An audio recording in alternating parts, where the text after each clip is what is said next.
Hello po, God bless Philippines, God bless Luzon, Visayas, Mindanao. Nandito po si Joaquin Mangar Jr. upang magbigay po ng message ng pasasalamat sa aking mga masugid na taga-subaybay sa aking munting channel.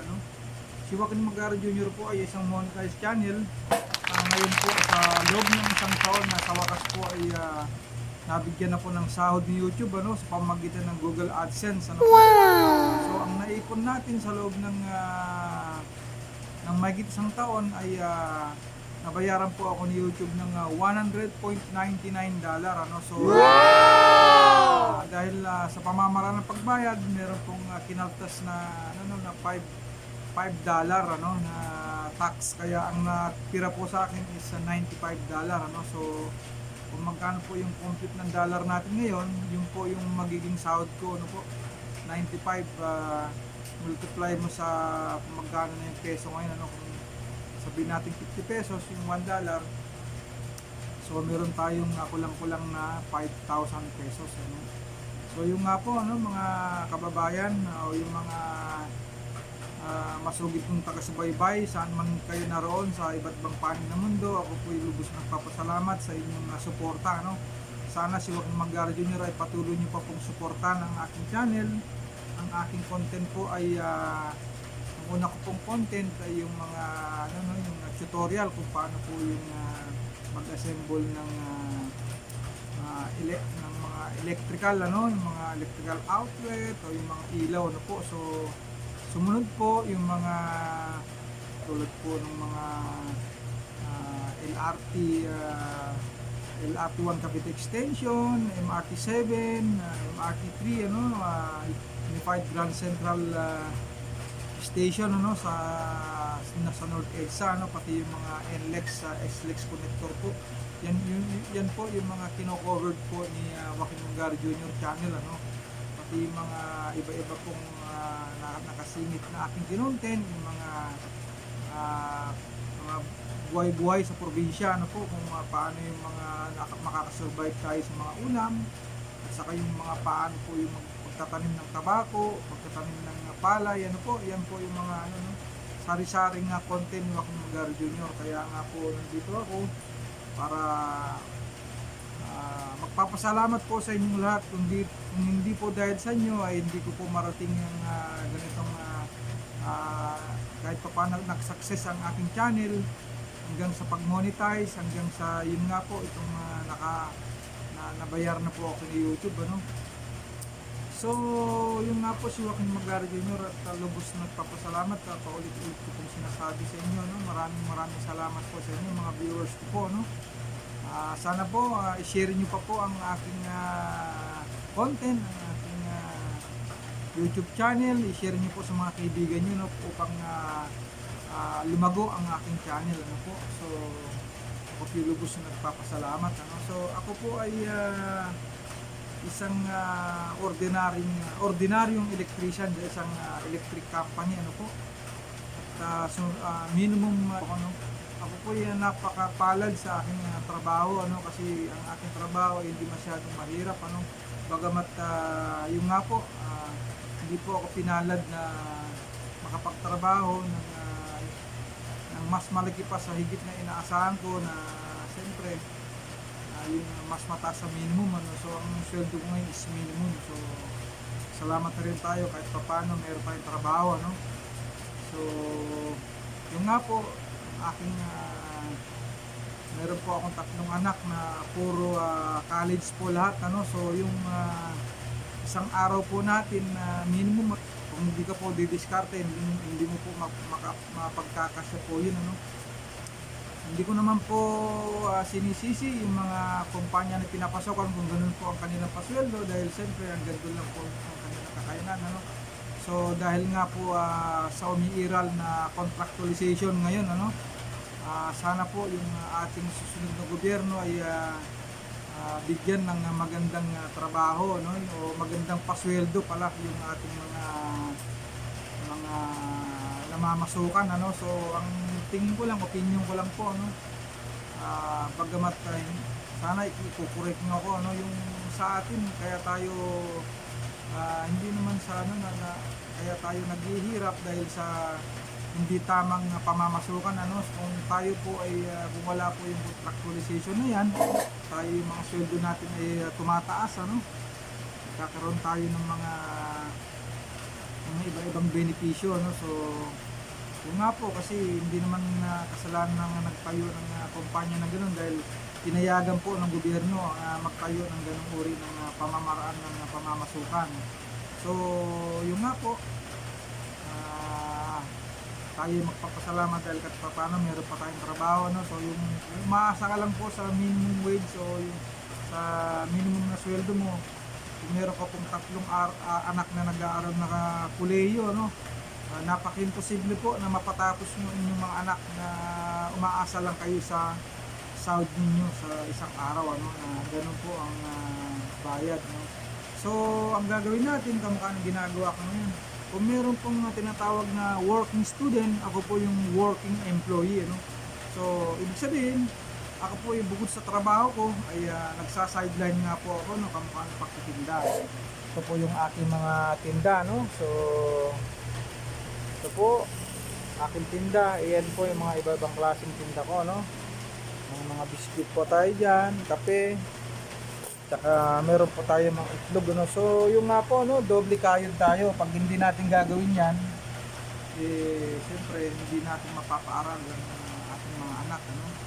So bagamat hindi lang naman ako siguro yung ganito, no, maswerte na rin ako at paano at meron ako mga sideline, ang mukha po ng pag-YouTube, ano. So kaya lang po ako nag-YouTube para i-share ko po ang aking knowledge tungkol sa aking mga trabaho, sa aking ginagawa sa pang-araw-araw, no. So sa electrical, ano. So para po dun pa sa hindi nakakakilala sa akin, ano, hello po, magandang gabi sa Pilipinas po, no, o sa iba't ibang kung ano man oras dyan sa inyo, dyan sa iba't ibang bansa, no, mga kababayan, ano, mga ano natin, mga OFW natin, maraming salamat po sa inyo, no.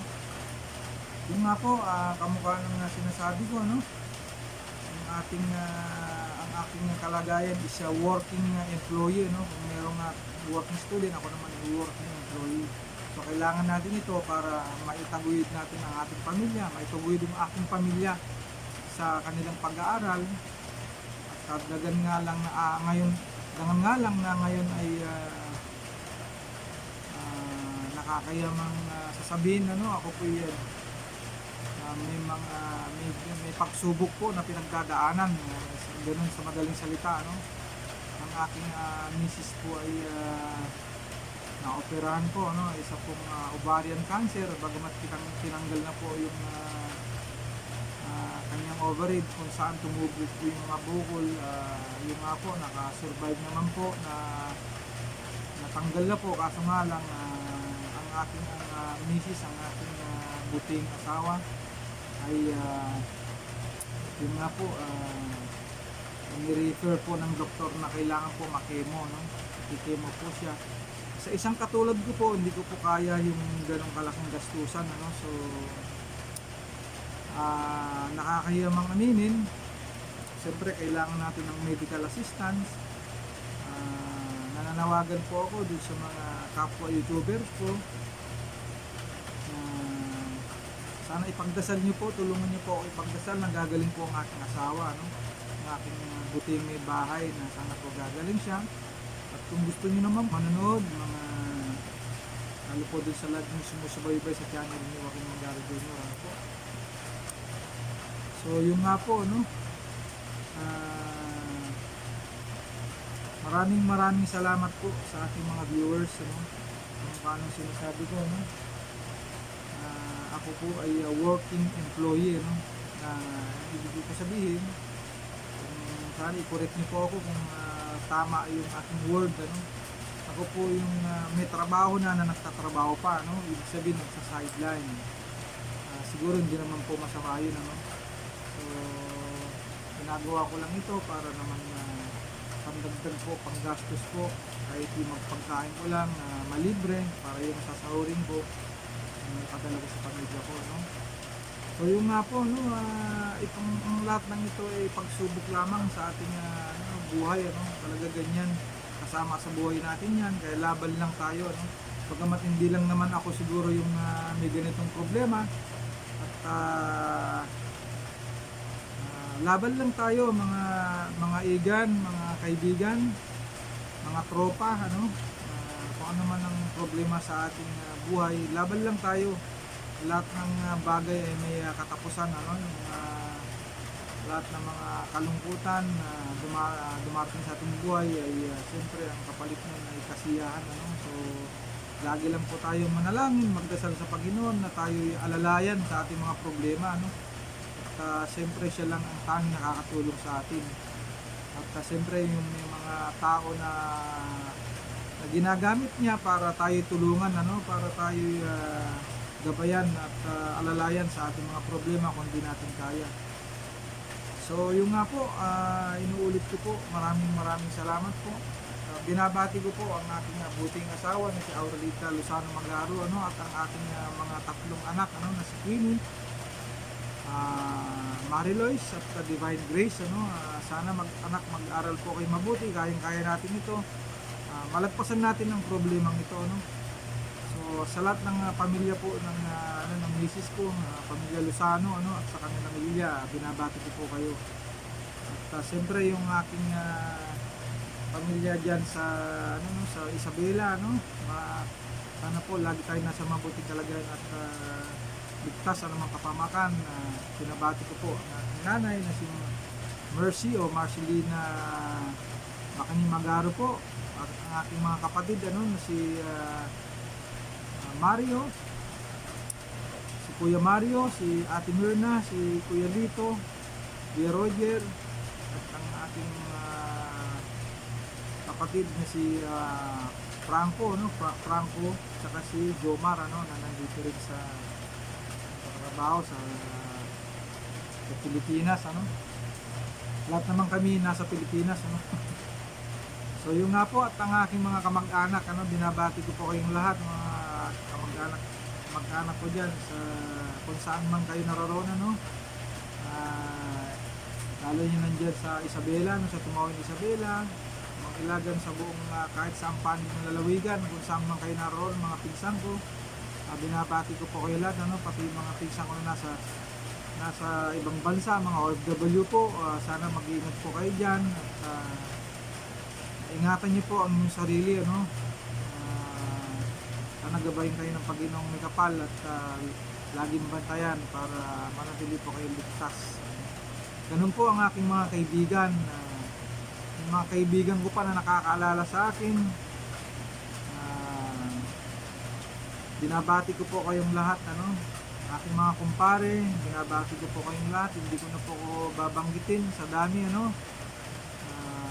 Mga malalapit sa akin, mga kaibigan ko, binabati ko po kayo lahat. Ang aking mga katrabaho, binabati ko po kayong lahat, ano, mga katrabaho ko, hindi ko na kayo banggitin sa dami ninyo, ano. At sa mga nakakilala sa akin, sa mga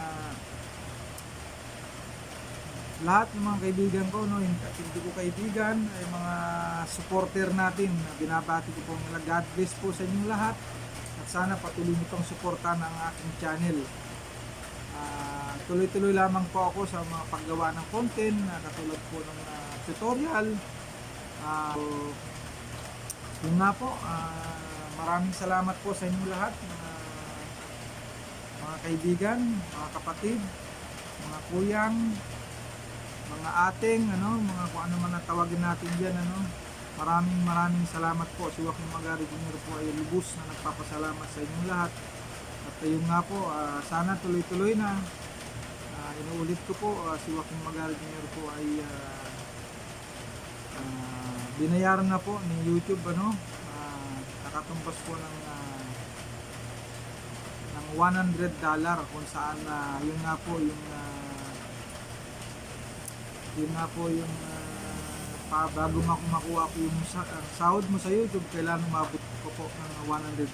Ayun nga po, nakaabot na po sa loob ng mahigit isang taon, ano po. Sana patuloy niyo pang suportahan ng ating channel para tuloy-tuloy lamang po tayo sa pag-update. At God bless po sa inyong lahat. Maraming salamat. Yun nga, hanggang doon lamang po. Sana sa sunod pa. God bless po.